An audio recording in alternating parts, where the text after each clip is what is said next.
because the truth you're about to hear was never meant to leave the soil of southern Georgia. On a humid night in 1937, deep inside a plantation that most maps no longer remember, a child was born. And before the sun rose the next morning, every person who witnessed that birth had already learned a dangerous lesson. Some truths cannot be spoken out loud, not because they are impossible, but because once a man understands them, the world never looks the same again. The lanterns were burning low in a narrow wooden room behind the labor quarters. The air was thick with heat, sweat, and the bitter scent of crushed herbs. Two elderly midwives moved quickly around the bed, whispering to each other in a language older than the plantation itself. Outside, the fields were silent. Even the night insects seemed to hold their breath. The young woman on the bed gripped the sheets, her body trembling with exhaustion and fear. She was the daughter of the plantation owner, raised in comfort inside the white house that towered above the cotton fields. But tonight she was hidden here, hidden from the world, hidden from the truth that could destroy everything her father had built. The baby arrived just before midnight. At first, nothing seemed unusual. A cry split the quiet room, thin, sharp, alive. One of the midwives wrapped the infant in cloth and lifted the child toward the lantern light. Then she stopped moving. Her hands froze. The second midwife leaned closer. For several seconds, neither woman spoke. The only sound in the room was the newborn breathing. Then the first midwife whispered something so quietly that the others almost didn't hear it. "Lord, have mercy." The baby's eyes had opened. Newborn eyes are usually cloudy, dull, unfocused. But these eyes were different. They were clear, bright, blue. Not the soft gray blue seen in infants. No, these were the exact same piercing blue eyes carried by the plantation owner himself. And in that moment, every person in that room understood something they wished they didn't. Because the man standing outside in the darkness, the man who owned the land, the house, the fields, and the lives of everyone living there, was not only the grandfather of that child, he was the father. The realization moved through the room like a silent earthquake. The young mother saw the baby's eyes and immediately turned her head away, tears sliding across her face. One of the midwives crossed herself, the other simply stared, because she had lived long enough to understand something most people spend their entire lives avoiding. Power hides its crimes, and when power is threatened, it does not forgive witnesses. Outside the cabin door, heavy footsteps approached slowly. The plantation owner was coming to see the child. And the moment he stepped inside that room, a decision would be made, a decision that would haunt that plantation for decades, a decision that would create whispers so strange, so unsettling, that even generations later, people would still argue about what truly happened there. Because the child born that night in Georgia did not grow into an ordinary life, not even close. The truth is much darker than that. And if you stay with me long enough, I'm going to show you something history tried very hard to bury. Something hidden inside that birth. Something about power, bloodlines, and the strange forces that sometimes emerge when corruption reaches too deep into the roots of the human soul. But before we go further down this road, understand something. This story isn't just about a plantation. It's about control, it's about secrets, and it's about what happens when the people who rule the world believe they are untouchable. Because sometimes the universe answers arrogance in ways no one expects. And the child born that night in Georgia was the beginning of one of those answers. If you're ready, we'll go deeper, because what happened next terrified the entire plantation. When the plantation owner stepped into that small lantern-lit room, the air itself seemed to change. Men like Thomas Whitaker were not accustomed to walking into spaces where they did not control the outcome. His boots carried the quiet authority of a man who had spent his life believing that everything beneath the Georgia sun belonged to him. The land, the crops, the people, even the truth. The door creaked shut behind him, and for a moment no one spoke. The midwives lowered their eyes immediately. Years of survival had taught them a simple rule that applied everywhere power lived. Never be the first person to speak when a powerful man enters a room full of secrets. Whitaker's gaze moved slowly across the space. The exhausted girl on the bed, the trembling midwives, and finally, the child. The older midwife hesitated before stepping forward. Her hands shook slightly as she lifted the baby toward the lantern. Whitaker leaned closer, and then he saw the eyes. Blue, not pale, not uncertain, bright, clear, unmistakable. For a single fraction of a second, the iron discipline in Whitaker's face cracked, just slightly, but the midwives saw it, because they had delivered enough babies in their long lives to recognize the moment when truth arrives uninvited. Whitaker straightened slowly, his expression sealing itself back into the cold mask of a man who had spent decades commanding obedience. "Wrap the child," he said quietly. No one moved. The room remained frozen. Whitaker turned his head slightly, and his voice lowered into something far more dangerous than anger. "Did you not hear me?" The midwife immediately obeyed. The baby was wrapped tightly in cloth and handed back to the girl lying on the bed. She held the child carefully, staring down at those impossible eyes as if she were looking at a ghost.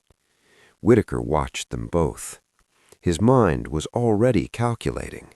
Powerful men rarely panic, they strategize, and Whitaker understood something instantly. The child could not disappear. Too many people had seen it, but the truth surrounding the child, that could disappear. He turned toward the midwives. "What you saw tonight," he said slowly, "never happened." The words hung in the air like a quiet threat. One of the women nodded quickly. The other followed. But deep inside, they already knew something Whitaker did not. Secrets like this never stay buried forever, not when too many souls carry the memory. Whitaker stepped toward the bed and looked down at the child again. The baby stared back at him. Newborns usually drift in and out of sleep, barely aware of the world around them. But this child seemed strangely focused. Those blue eyes locked onto Whitaker's face with a calm intensity that made something uncomfortable crawl beneath his skin.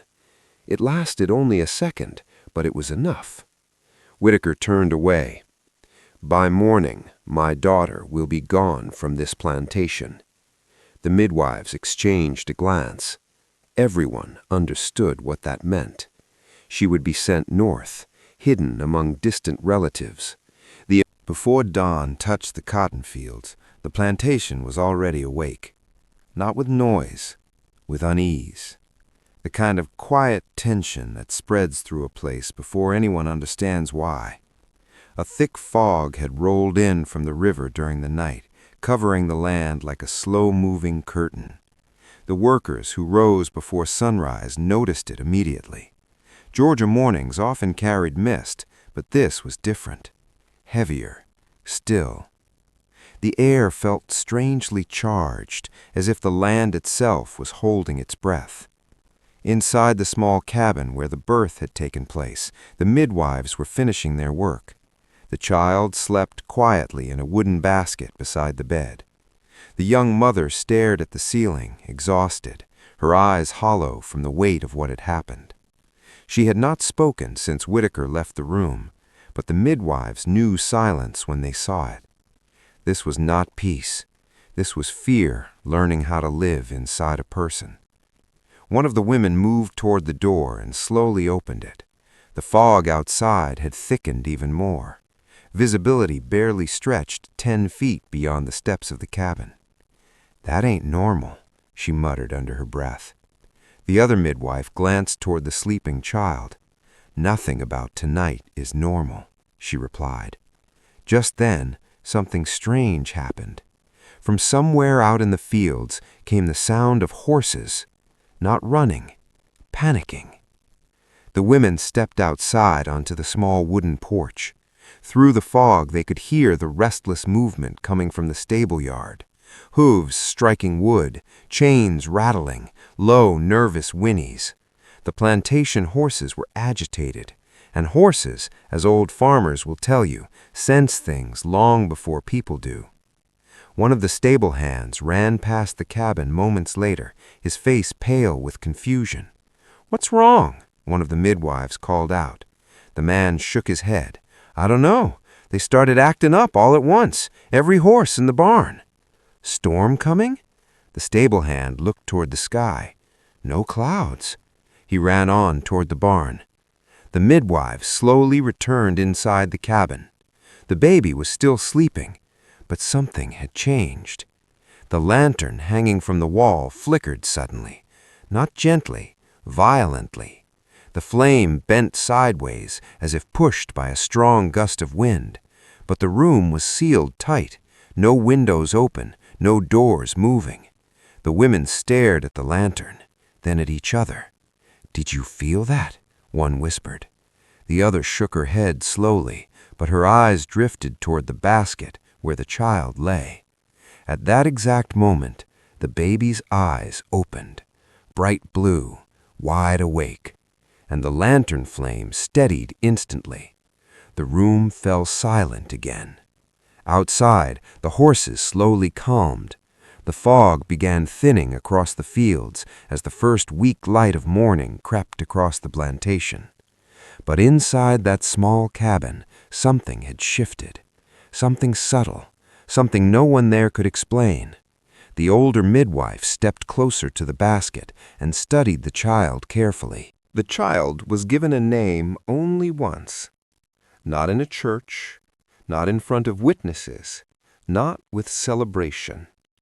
It was written quietly in the private ledger of the plantation owner between crop numbers and livestock counts, the place where Thomas Whitaker recorded things he did not want the world discussing. The name was Annalise, but on the plantation, very few people ever used it. To most, she became something else, the blue-eyed child. And in a place where every person knew exactly where they stood in the rigid ladder of power, that name carried a strange weight, because those eyes did not belong where the child lived.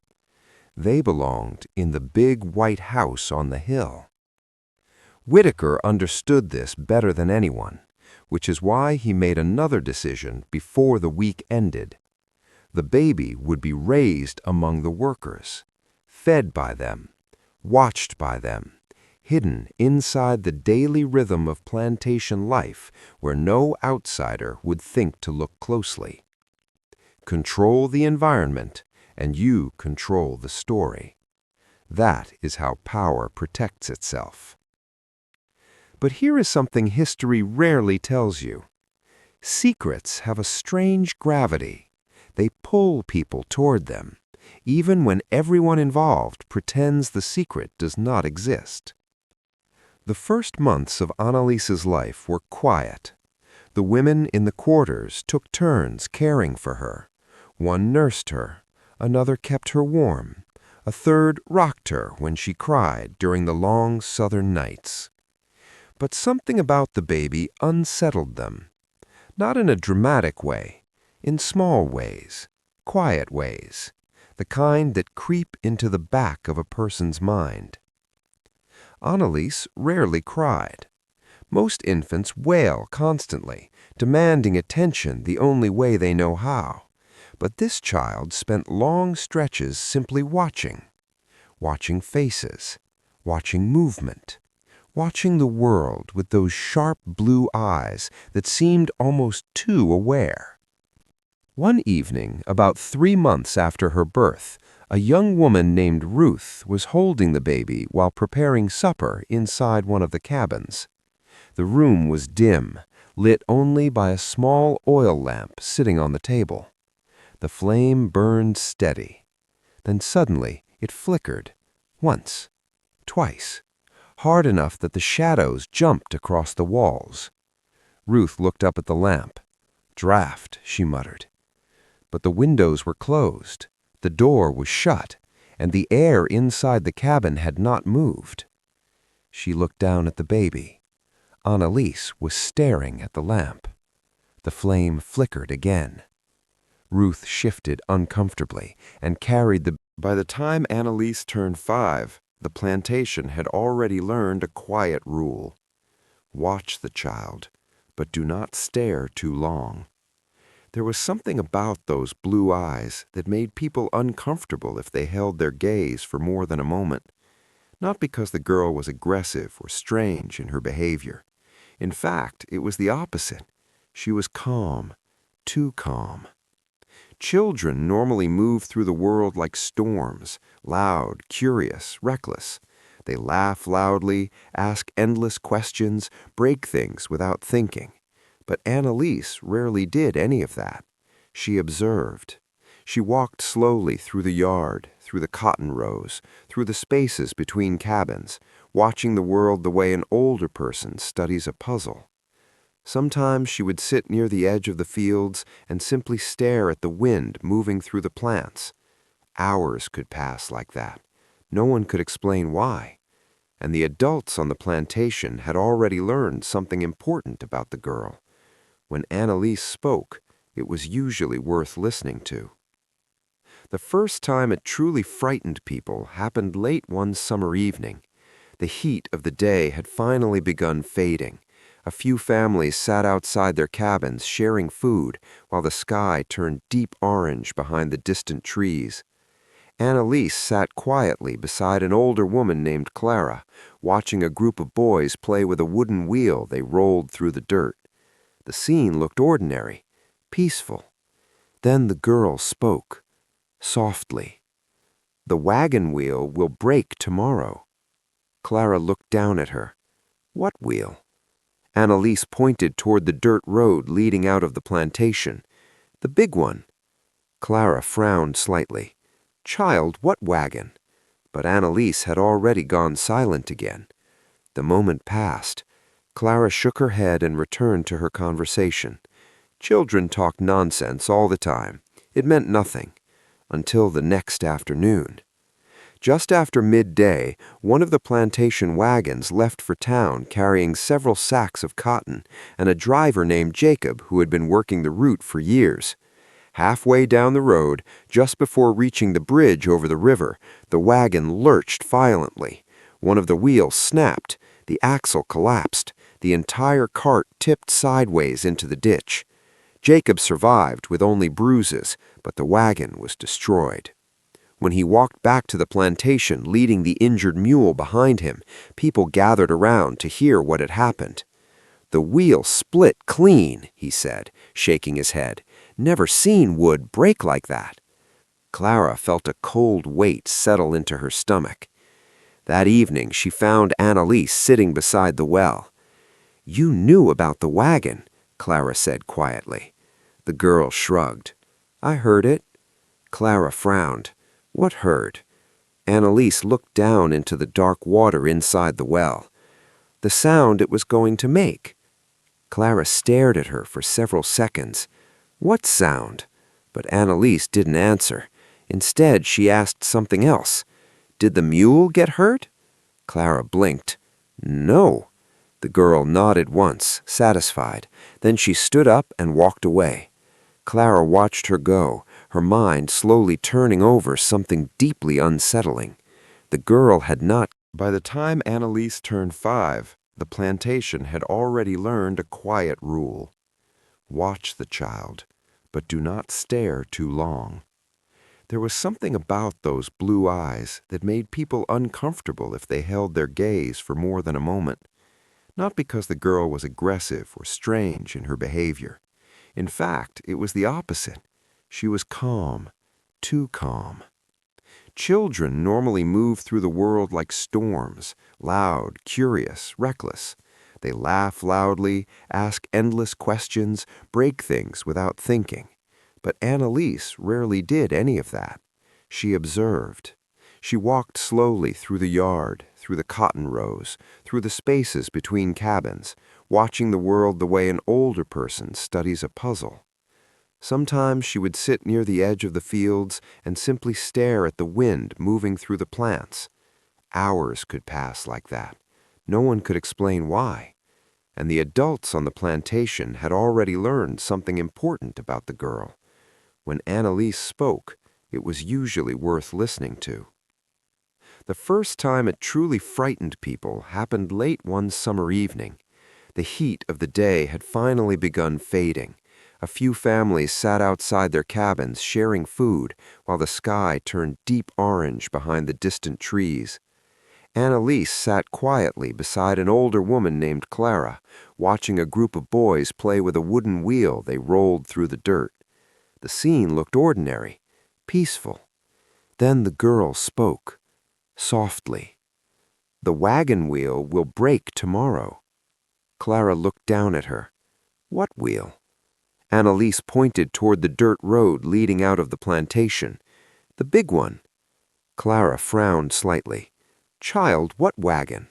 But Annalise had already gone silent again. The moment passed. Clara shook her head and returned to her conversation. Children talked nonsense all the time. It meant nothing. Until the next afternoon. Just after midday, one of the plantation wagons left for town carrying several sacks of cotton and a driver named Jacob who had been working the route for years.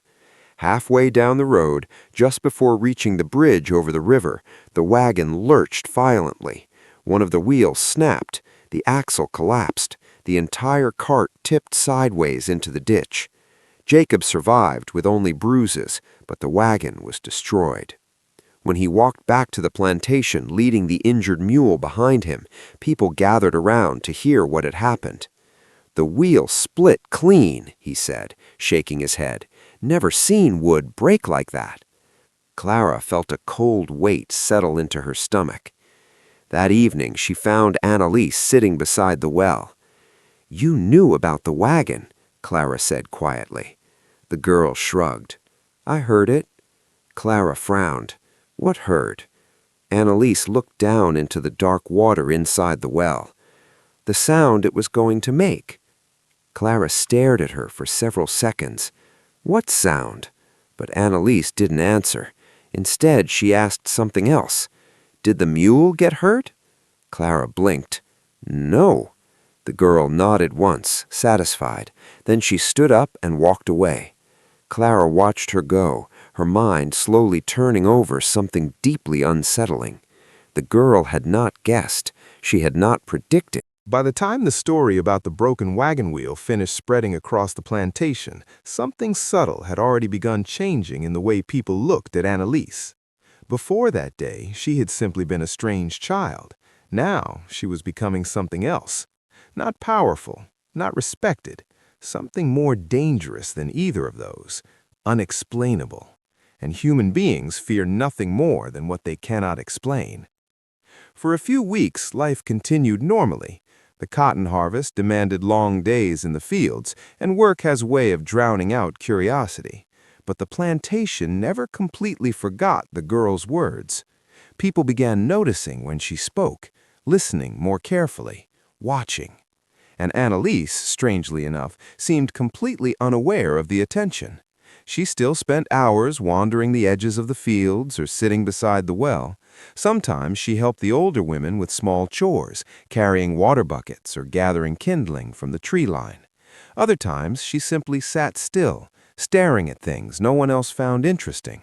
Clouds, trees, shadows moving across the dirt. Then one evening something happened that moved the whispers from curiosity into fear. It was late autumn, and a storm had passed earlier that afternoon. The ground was still damp, and the air smelled of wet soil and pine. Inside one of the cabins, several families had gathered around a small fire to share food and escape the evening chill. Annalise sat near the wall, quiet as always. The adults were speaking about winter supplies when suddenly the girl began whispering. At first, no one paid attention. Children sometimes talk to themselves, but the whispering continued, soft, rhythmic, almost like someone repeating a message. Clara leaned closer. "What are you saying, child?" Annalise did not respond. Her eyes were closed. Her voice continued moving through strange, disconnected phrases. The river will rise tonight." The adults exchanged confused looks. Outside, the sky was perfectly clear. No thunder, no wind, just a cold, still evening.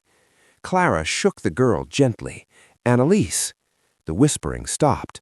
The girl opened her eyes slowly. "What?" she asked calmly. Clara frowned. "You were talking." Annalise looked puzzled. "What did I say?" Clara hesitated. "You said the river would rise tonight." Annalise stared at the fire for a moment. Then she shrugged. "I must have been dreaming."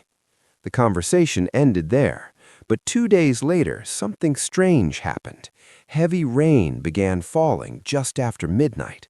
Not a light storm, a violent downpour, the kind that pounds rooftops and turns dirt roads into rivers.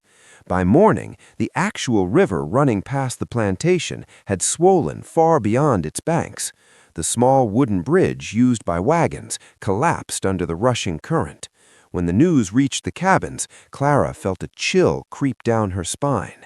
Because the girl had not said maybe, she had said it would happen, and she had said it 2 days before the rain ever appeared. More people heard about it, more whispers spread. Soon the entire plantation was repeating the same question in quiet voices. How did the child know? The overseer heard the story as well, and this time he did not laugh. Instead, he walked directly to the plantation house and knocked on Thomas Whitaker's office door. Whitaker looked up from his ledger when the man entered. "What is it?" The overseer hesitated. "There's more talk about the girl." Whitaker's jaw tightened slightly. "What now?" The Sunday of the baptism arrived with the kind of quiet tension that people feel before a storm, even when the sky is perfectly clear. Word had spread across the plantation faster than Whitaker intended. Workers whispered about it while moving through the cotton rows, while hauling water from the well, while cooking in the smoky cabins at dusk. The preacher was coming. The blue-eyed child was going to be baptized. To many people, it sounded like a simple religious ceremony, but to others, it felt like a test. Because if something truly strange surrounded the girl, then the ritual of the church would reveal it. And if nothing happened, then perhaps all the stories would finally die. That afternoon, the preacher arrived in a small wagon covered with road dust. He was a tall man, older now than when he had first begun visiting the plantation years earlier. His hair had turned gray around the temples, and his voice carried the steady authority of someone who had spent decades preaching about faith, sin, and redemption. Whitaker greeted him on the steps of the plantation house. "Thank you for coming," Whitaker said. The preacher nodded. "I heard there have been concerns." Whitaker's jaw tightened slightly. People imagine things when they have too much time to talk. The preacher studied him for a moment. "Sometimes," he said carefully. They walked together toward the small gathering that had formed near the well. A wooden basin had been placed on a table, filled with clear water drawn only minutes earlier. The sunlight reflected softly on its surface. The workers stood nearby in quiet clusters. No one spoke loudly. Even the children seemed unusually calm. At the center of the group stood Annalise. She was 8 years old now, tall for her age. Her dark hair hung loosely around her shoulders, and those unmistakable blue eyes reflected the afternoon light in a way that made several people glance away. Clara stood beside her, resting a gentle hand on the girl's shoulder. "Are you nervous?" she whispered. Annalise shook her head. "No." The preacher stepped forward and opened his Bible. The pages rustled softly in the warm breeze. "We gather today to welcome this child into the grace of the Lord." His voice carried across the yard. The workers listened respectfully, though many of them were watching something else entirely: the girl and the basin of water. The preacher finished reading and placed his Bible aside. He dipped his fingers into the basin, lifting a small amount of water. Then he placed his hand gently on Annalise's head. "Child," he said calmly, "do you accept the blessing of—" He stopped, not because of the girl, because of the water. At first, it looked like a shadow had moved across the basin. The clear surface dimmed slightly. Someone near the back of the crowd leaned forward. Then the color began to change, slowly, gradually. The bright reflection of sunlight faded. Within seconds, the water inside the basin had turned dark. After the baptism, the plantation changed in ways no one openly admitted. Nothing dramatic happened at first. The cotton was still harvested. Wagons still creaked along the road toward town.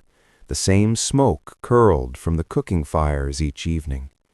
On the surface, life continued exactly the same. But beneath the routine, something had shifted. Fear had entered the place. And fear has a way of spreading quietly, like water soaking into soil. People stopped letting their children play too close to Annalise. Conversations that once flowed freely in the yard would suddenly stop the moment she walked past. Even the dogs that roamed between the cabins began keeping their distance. It wasn't cruelty, it was instinct. Human beings have always feared what they cannot categorize, and Annalise no longer fit inside any category the plantation understood. The preacher did not return for several months. When he finally did, he avoided mentioning the baptism entirely. Instead, he preached long sermons about humility, obedience, and trusting in the order of the world. But people noticed something. He never looked directly at Annalise again. Whitaker also changed his behavior. Before the baptism, he had mostly ignored the girl's existence. Now he watched her carefully whenever she crossed the yard. He never called her to the house, never spoke to her directly, but he watched. Because somewhere deep inside his mind, a question had begun to grow. What if the child truly was different? Not just strange, different. The thought bothered him more than he liked to admit. Men like Whitaker built their power on certainty, on the belief that the world followed clear rules, rules written by men who held authority. But the events surrounding the girl did not follow those rules, and nothing unsettles a powerful man more than realizing there may be forces he cannot control. Meanwhile, Annalise herself seemed almost untouched by the growing tension around her. She continued moving through the plantation the same quiet way she always had, helping with chores, carrying water, watching the wind move across the cotton fields. But the visions had begun returning, more frequently now, stronger. Sometimes they arrived while she slept. Other times they appeared suddenly in the middle of ordinary moments. One afternoon, she was standing beside the well when she froze completely. Clara noticed immediately. "What is it?" she asked. Annalise's eyes had gone distant. "The bridge?" the girl whispered. Clara frowned. "What bridge?" "The one near the town." Clara waited, but the girl said nothing else. That evening, the night Clara woke in fear began like any other. The cabins had gone quiet hours earlier. Crickets sang in the tall grass. The moon hung low over the cotton fields, painting the rows silver in the darkness. Inside the small cabin, Clara slept lightly, the way older people often do. That was when she heard it. At first, it sounded like whispering. Clara opened her eyes. The whispering continued. She turned her head slowly toward the other bed. Annalise. The girl was still asleep, but her lips were moving. Clara pushed herself up on one elbow, listening. At first, the words were too soft to understand. Then, one sentence became clear. "Too bright." Clara sat up. Annalise turned slightly in her sleep, her brow tight as if she were watching something frightening. "Too bright," she whispered again. Clara stood and moved closer. "Child?" she said gently. No response. The girl's voice came again, strained and distant. "The barn." Clara's stomach tightened. "What about the barn?" she asked quietly. But Annalise wasn't hearing her. "The fire," the girl whispered. Clara felt the air in the room grow colder. "What fire?" Then the girl's voice changed slightly, as if she were describing something she could actually see. "It's running." Clara frowned. "What's running?" "The fire," Annalise murmured. "Across the wood, up the wall, through the roof." Clara shook the girl's shoulder gently. "Annalise, wake up." But the whispering continued. "So many sparks." Clara's heart began beating faster. "How many?" she asked before she realized she was speaking out loud. The girl's answer came slowly. "All of them." Clara felt a wave of dread she could not explain. The barn Annalise mentioned sat nearly half a mile away, near the far edge of the plantation. There was no reason to think about it in the middle of the night, and yet the certainty in the girl's voice made Clara's skin prickle. "What do you see?" she asked softly. For several seconds, Annalise said nothing. Then the words came again. "Someone dropped it." Clara's breath caught. "What dropped?" The girl whispered the final word so quietly, Clara almost missed it. "Lantern." Silence filled the cabin. Clara stood there for a long moment, staring at the sleeping girl. Her first instinct was to dismiss it. A dream, nothing more. Children have strange dreams all the time. But Clara had lived long enough to recognize the difference between imagination and something else. And Annalise's dreams had a habit of becoming real. Clara turned toward the door. For several seconds she argued with herself. "It's the middle of the night. You're being foolish. The barn is fine." But the feeling in her chest would not settle. Finally, she grabbed her shawl and stepped outside. The air was cool. The plantation lay quiet beneath the moon. Clara looked toward the distant barn. Nothing. No flames. No smoke. She almost laughed at herself. "See," she thought, "just a dream." But as she started to turn back toward the cabin, she saw a flicker, very small, so small she wondered if she imagined it. Then it appeared again, a tiny flash of orange near the barn door. Clara's breath stopped. For a moment the light vanished. Then it returned, this time larger, much larger. Flames, real flames. Clara grabbed the doorframe to steady herself. The girl had been right. Inside the cabin, Annalise suddenly sat upright in bed. Her eyes opened wide. She looked toward the distant glow growing in the darkness. "They dropped it," she whispered again. Outside, the fire began climbing the dry wooden walls of the barn. Within minutes, it roared upward, bright enough to light the surrounding fields. Shouts began echoing across the plantation as people woke and rushed outside. Buckets of water were carried, men ran toward the flames, but everyone knew something important about old wooden barns. Once the fire reaches the roof, there is no stopping it. Clara remained standing in the doorway, watching the blaze.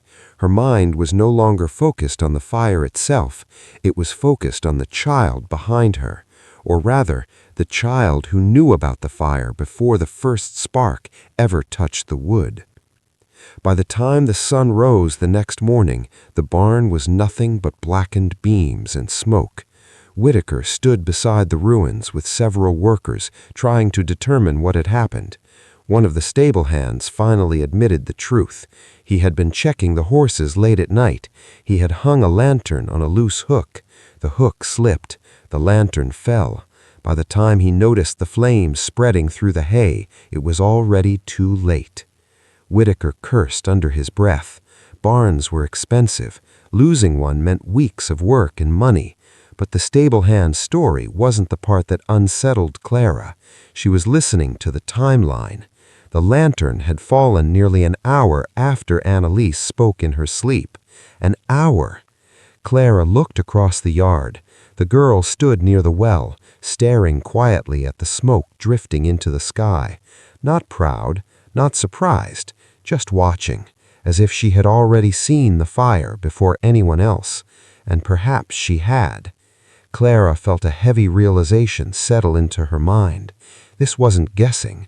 This wasn't coincidence. The girl was seeing things that had not happened yet. But the more troubling question was beginning to grow inside Clara's thoughts. If Annalise could see fires before they started, what else might she eventually see? Because the visions the girl had been whispering about lately, the ones about soldiers and burning towns, those were not small things like barns.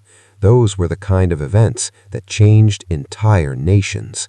And if those visions were real, then the quiet cotton plantation in the Kay River Valley of Georgia was standing on the edge of a future far more dangerous than anyone there could imagine. The burned barn changed everything. Not because of the damage. Plantations rebuilt things all the time. Fences, sheds, wagons, even houses. Wood could be cut, nails could be hammered, work could fix most problems. But the barn fire was different, because too many people now knew about the dream. Clara had not meant to tell anyone. At first, she kept the story to herself. She believed the girl deserved privacy. People were already uneasy enough around Annalise. But secrets rarely stay hidden on a plantation. A worker had seen Clara standing outside before the fire started. Another had heard her asking strange questions that morning. Soon someone asked Clara directly, "How did you know to look toward the barn?" Clara tried to avoid answering, but the story eventually slipped out, and once it did, the whispers began spreading like wildfire. Some people said the girl had a gift. Others said the opposite. "She ain't right," one man muttered near the smokehouse. "That child's touched by something," another woman whispered. "Not touched," someone else said darkly. "Claimed." Fear is powerful when people cannot explain something, and explanations were hard to find for a child who seemed to see events before they happened. Whitaker heard the rumors within 2 days. He did not like rumors. Rumors made workers nervous. Nervous workers made mistakes. Mistakes cost money. So he decided to confront the situation directly. Late one afternoon, he sent a message for Clara. "Bring the girl to the house," the servant said. Clara's stomach tightened. It was the first time Whitaker had ever asked to see Annalise. They walked up the long path toward the big house together. The porch stood tall above them, white columns glowing in the late sunlight. Whitaker waited in a rocking chair, slowly moving back and forth. He studied the girl carefully as she approached. The blue eyes again. They made him uneasy. "Is this her?" he asked. Clara nodded. "Yes, sir." Whitaker leaned forward. "Come closer." Annalise stepped toward him. For several seconds, he simply looked at her. Then he asked the question everyone else had been whispering about. "Did you know the barn was going to burn?" Annalise did not answer immediately. She seemed to be considering the question carefully. "I saw it," she said quietly. Whitaker's eyes narrowed. "In a dream?" "Yes." "Before it happened?" "Yes." Whitaker leaned back again. "That's a mighty big claim for a little girl." The porch grew quiet. Clara held her breath. Whitaker studied the child a moment longer. Then he pointed toward the distant road that curved past the plantation. "Tell me something," he said. "What?" "What's coming down that road right now?" Clara's heart dropped. Whitaker thought he was exposing a lie. The road was empty. Annalise turned her head toward the horizon. Her eyes focused on something far away. For several seconds, she said nothing. Then she spoke softly. "A wagon." Whitaker snorted. "There ain't no wagon." Annalise continued looking into the distance. "It's broken." Whitaker frowned slightly. "What do you mean, broken?" "One wheel." Clara could hear her own heartbeat. Whitaker shook his head. "You're guessing." Annalise didn't argue. She simply kept watching the road. Then she added something else. "There's a man walking beside it." Whitaker folded his arms. "And?" "He's angry." "About what?" "The wheel." Whitaker sighed. "This is foolish." But he kept glancing toward the road anyway. Minutes passed. Nothing happened. Whitaker began to stand up. "All right, that's enough." Then Clara saw it. Far down the road, a small shape, moving slowly. Whitaker stopped talking. The shape grew larger. A wagon, one side tilted awkwardly. Whitaker stepped closer to the edge of the porch. A man walked beside the wagon, dragging it slowly, and the wheel was broken. The man reached the plantation gate, still muttering angrily to himself. Whitaker did not move. Behind him, Clara felt the world tilt slightly, because the girl had not only seen the wagon, she had described the man's mood. Whitaker slowly turned back toward Annalise. For the first time since the conversation began, he looked uneasy. "How did you know that?" he asked quietly. The girl shrugged slightly.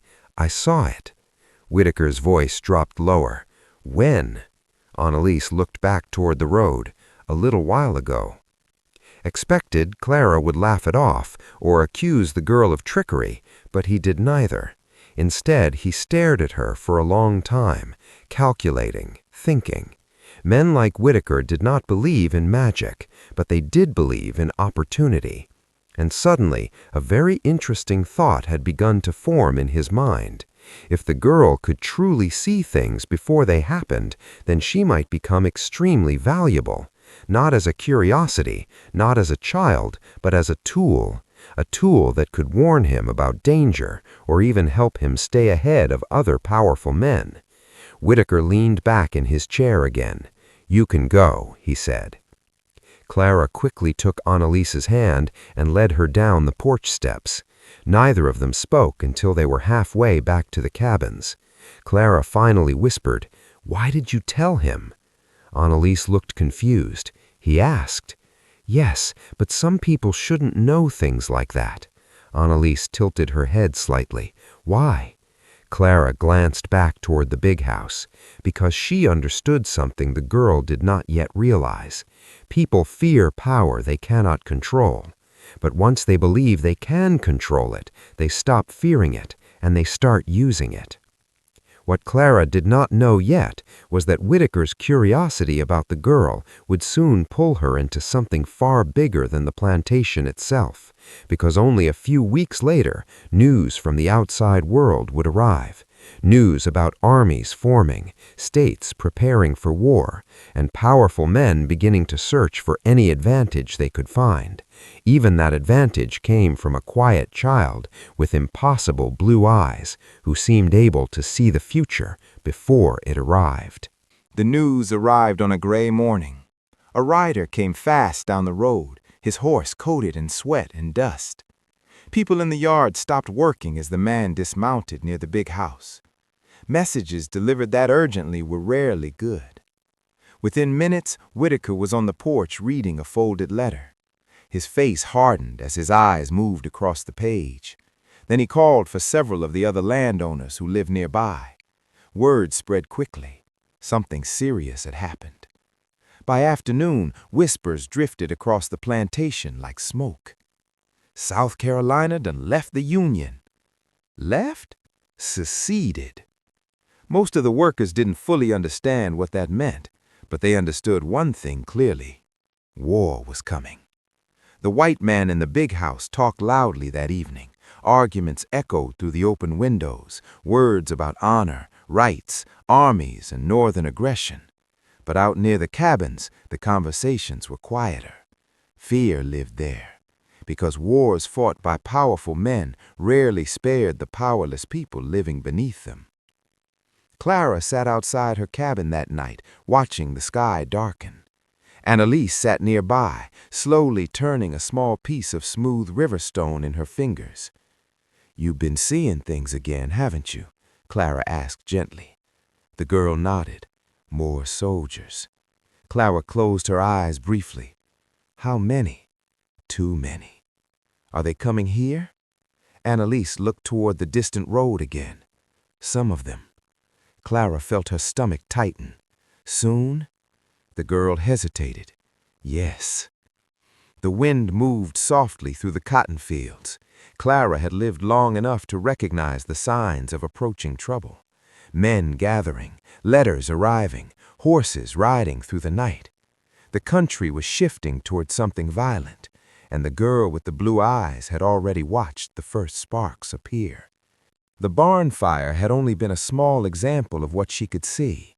Now the visions were becoming much larger. Cities, armies, entire battlefields, and every new vision left her more exhausted than the last. Because seeing the future is not always a gift. Sometimes it is simply watching tragedy arrive long before anyone else believes it's real. The next morning, Clara and Annalise would once again be called to the big house.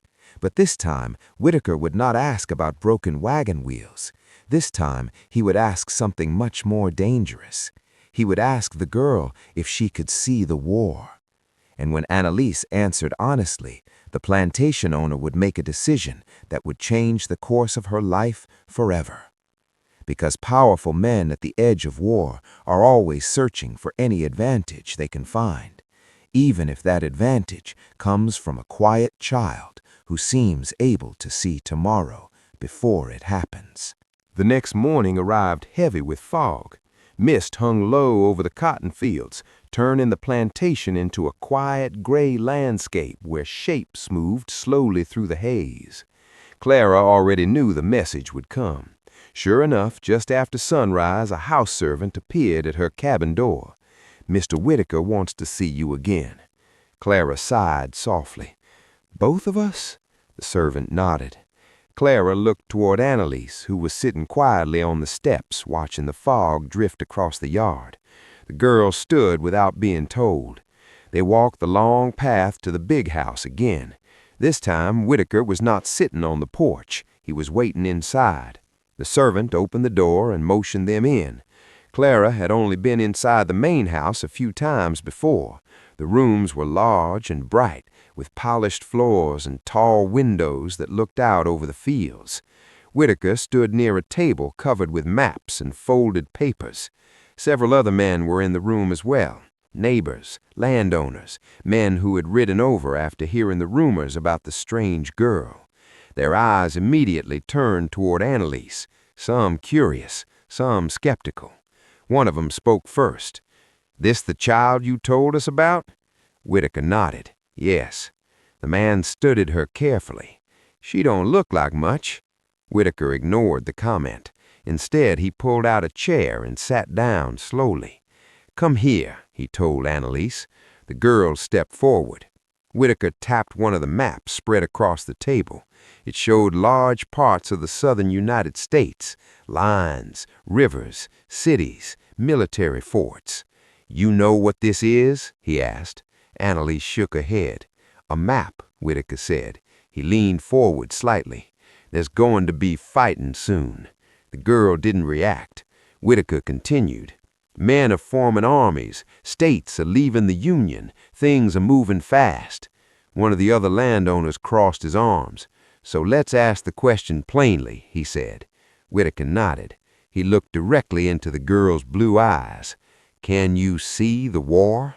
The room went silent. Clara felt her heart pounding. Annalise didn't answer right away. Her eyes moved slowly across the map. Then something strange happened. She reached out and touched a spot near the coastline. Charleston. Here, she said softly. The men exchanged glances. Whitaker frowned. What about there? The girl's voice grew distant again. The cannons. One of the men laughed nervously. What cannons? Annalise's finger remained on the map. They fire first. The room grew quiet again. Whitaker leaned forward. When? The girl closed her eyes briefly. Then she opened them. Soon. Another landowner spoke up. That ain't much of an answer. But Whitaker wasn't paying attention to him anymore. He was studying the girl's face carefully. Who fires them? He asked. Annalise hesitated. The man with the new flag. Several of the men in the room stiffened slightly. They knew exactly what she meant. The Confederate flag. One of the older landowners shook his head. This is nonsense. But Whitaker remained thoughtful. What happens after the cannons? He asked quietly. Annalise's gaze drifted across the map again. Her finger moved slowly northward. Soldiers. From where? Everywhere. How many? The girl swallowed. So many. The man in the room shifted uncomfortably. Whitaker asked the next question carefully. Who wins? For the first time since the conversation began, Annalise looked frightened. Her hand slowly pulled away from the map. I can't see the end, she whispered. Why not? Too much smoke. The room fell silent. One of the men muttered under his breath, This is foolishness. But Whitaker did not dismiss it so quickly, because the girl had pointed directly to Charleston, and Charleston was exactly where tensions were already highest. If cannons fired there, war would begin. Whitaker stood slowly. Thank you, he said to the girl. Clara immediately took Annalise's hand, but before they could leave, Whitaker spoke again. One more thing. They turned back. Whitaker's voice was quieter now. Do you ever see things about this plantation? Annalise looked around the room slowly. Then she nodded. Clara felt dread creep into her chest. What do you see? Whitaker asked.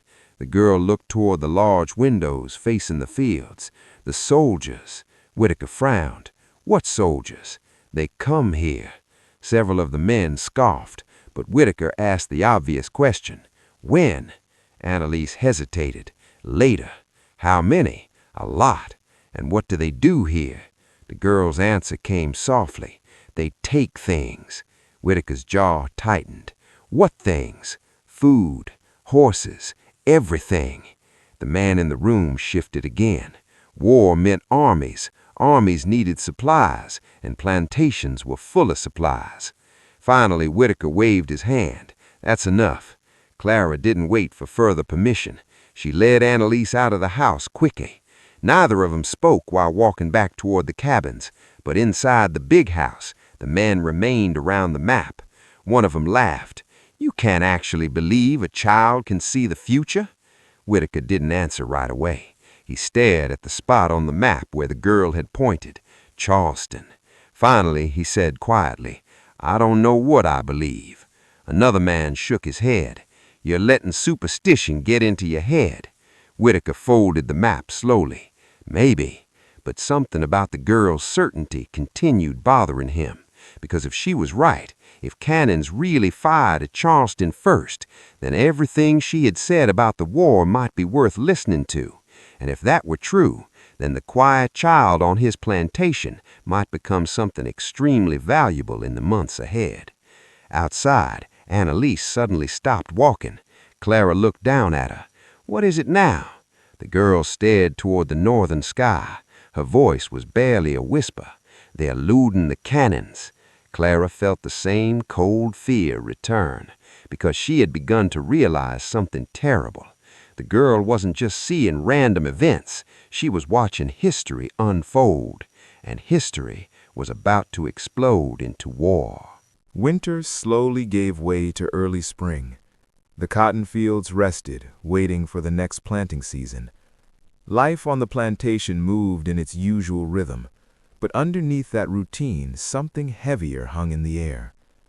Everyone was waiting for news, waiting for the moment when arguments would turn into gunfire. In the big house, Whitaker received letters almost every week now. Messengers rode in and out more frequently than ever before. Each letter carried rumors: troops organizing, militias drilling, states leaving the Union one by one. But no one had fired the first shot yet, not officially. Clara noticed that Annalise had grown quieter during those weeks. The girl spent long hours sitting near the edge of the fields, staring toward the horizon as if she were listening to something far away. One afternoon, Clara finally sat beside her. "You're seeing more things again, aren't you?" Annalise nodded. Louder now. Clara frowned. "What's louder?" "The fighting. But the war hasn't started yet." Annalise slowly turned the small stone in her fingers. "Yes, it has." Clara felt a chill. "What do you mean?" "The soldiers are already there." "Where?" The girl looked north again. "Near the water." Clara knew she meant the coast. Charleston, the same place Annalise had pointed to on Whitaker's map weeks earlier. "Are they going to shoot?" Clara asked quietly. Annalise didn't answer immediately.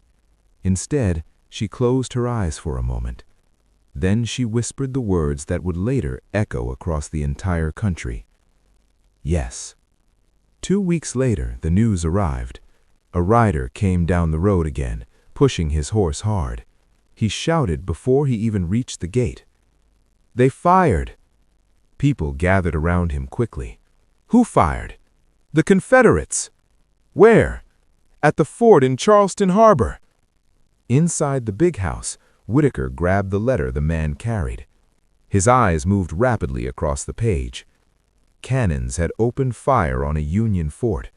The war had begun. The room went silent. One of the landowners who had visited earlier muttered, "God help us." Whitaker slowly lowered the letter. In his mind, a single image returned: a quiet girl pointing at Charleston on a map. The cannons fire first. He looked out the window toward the cabins. A strange feeling crept into his chest. Not fear, something more complicated. Because the girl had been right. Exactly right. Across the plantation, Clara had already heard the shouting. She stepped outside her cabin and saw people gathering in the yard. Annalise was already standing there, looking toward the road. "They started it," the girl said softly. Clara looked down at her. "You knew they would." Annalise didn't look proud. If anything, she looked tired. Because knowing something terrible is coming doesn't make it easier when it finally happens. In the weeks that followed, everything began changing. Young men from nearby farms started leaving to join the Confederate Army. Drilling and marching could sometimes be heard from distant fields where local militias trained. The world was sliding fully into war. But Whitaker's thoughts kept returning to the girl. If he knew the beginning, what else might she know? Battles, victories, defeats. Whitaker began imagining possibilities. If he knew where armies were moving, if he knew which roads were safe, if he knew where danger was coming from, that knowledge could protect his land, his money, and his power. A man who knew the future could stay ahead of everyone else, and the girl on his plantation might be the key. One evening, not long after the war began, Whitaker sent for Clara again. When they arrived at the big house, the mood felt different, more serious, more urgent. Whitaker stood beside the same table with the maps, but now several new markings had been added. Red lines, notes, military positions. He looked directly at Annalise. "The war has started," he said. The girl nodded quietly. "You told us that would happen in Charleston." "Yes." Whitaker tapped the map again. "Now I want to know something else." Annalise waited. Whitaker's voice grew lower. "Where does the fighting go next?" The room became silent again. Clara could feel the weight of the moment, because this question was bigger than anything Whitaker had asked before. It wasn't about barns, it wasn't about wagon wheels, it was about war. Annalise slowly stepped closer to the map. Her finger hovered above it.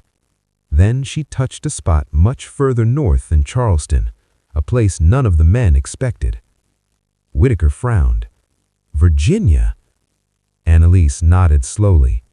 One of the men in the room spoke up. "That makes sense. It's right between the north and south." Whitaker leaned closer. "What happens there?" The girl's voice was barely above a whisper. "So many soldiers." "How many?" "More than anywhere else." Whitaker studied her face. "Who wins?" The girl stared at the map for a long moment. Then she whispered something that made the room go completely silent. "Nobody." Whitaker frowned. "That's not possible." But Annalise only shook her head. "There's too much death." The men exchanged uneasy glances. War always meant death, but something about the way the girl said made it sound far worse than they wanted to imagine. Whitaker finally folded the map again. "You can go." Clara quickly took Annalise's hand. As they stepped outside into the fading evening light, Clara looked down at the girl. "What did you see?" Annalise's eyes still looked distant. "Fields." "What kind of fields?" The girl swallowed. "Fields full of soldiers." Clara felt a knot tighten in her stomach. "What were they doing?" Annalise answered quietly. "Not moving."